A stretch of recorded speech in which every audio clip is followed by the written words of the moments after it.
So alright guys, watch this clip of how I made my frontal installation, and just wait for my next video.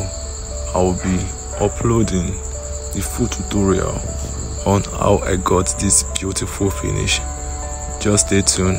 Alright guys, and don't forget to like and subscribe to my channel, and also click on your notification button so anytime I upload a video you will be notified.